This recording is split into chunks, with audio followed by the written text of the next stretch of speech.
हिंगोलीमध्ये विद्यार्थ्यांना पोलीस भरतीचा सराव करण्यासाठी ग्राउंड उपलब्ध नसल्यामुळं अशा पद्धतीनं विद्यार्थी हे चक्क राष्ट्रीय, राज्य आणि शहरातील प्रमुख महामार्गावरनं या ठिकाणी सराव करत आहेत। या विद्यार्थ्यांच्या ज्या वेदना आहेत त्या राज्याच्या क्रीडा मंत्र्यांना देखील पाहता येणार नाहीत। असे हे सगळे विद्यार्थी आहेत। जवळपास 200 पेक्षा अधिक विद्यार्थी आहेत, विद्यार्थिनी आहेत। मात्र या विद्यार्थ्यांना हिंगोली शहरामध्ये कुठेही ग्राउंड उपलब्ध नाही आहे। खरं तर हिंगोली शहरातील अनेक मैदानं ही खुली आहेत, मात्र या मैदानावरती अद्याप देखील सोयी सुविधा नाही आहेत। आपल्यासोबत काही विद्यार्थी आहेत। मित्र, या ठिकाणी ग्राउंड उपलब्ध आहेत, मात्र सोयी सुविधा आहेत का? दिले, पण बांगर साहेबांना ग्राउंड दिलेलं आहे मला। आता ग्राउंड वर सोयी सुविधा काय आहेत?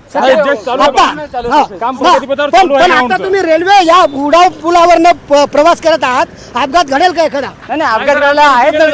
आता या रेल्वे उडान पुलावरनं जाताना अपघात जर घडला तर काही इजा होईल का? नाही अपघात घडायचा चान्सच नाही ना सर, कारण रेल्वे उडान पुलावर अपघात घडायचा प्रश्नच नाही सर। बरं, किती तुम्ही शहरामधनं निघाले, कोणत्या रूटहून गेले?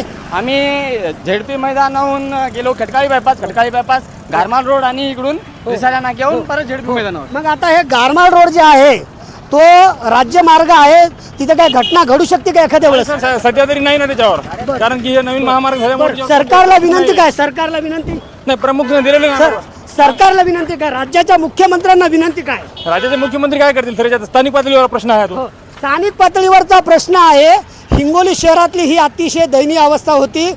ह्या सगळ्या ट्रॉफिकच्या रहदारीमधनं हे सगळे विद्यार्थी आलेले होते आणि गंभीर बाब म्हणजे यामध्ये विद्यार्थिनींची संख्या लक्षणीय आहे आणि त्यामुळं राज्याच्या क्रीडा मंत्र्यांनी आणि हिंगोली जिल्ह्यातील प्रशासनानं याकडे लक्ष देण्याची मागणी हे सर्व विद्यार्थी करत आहेत।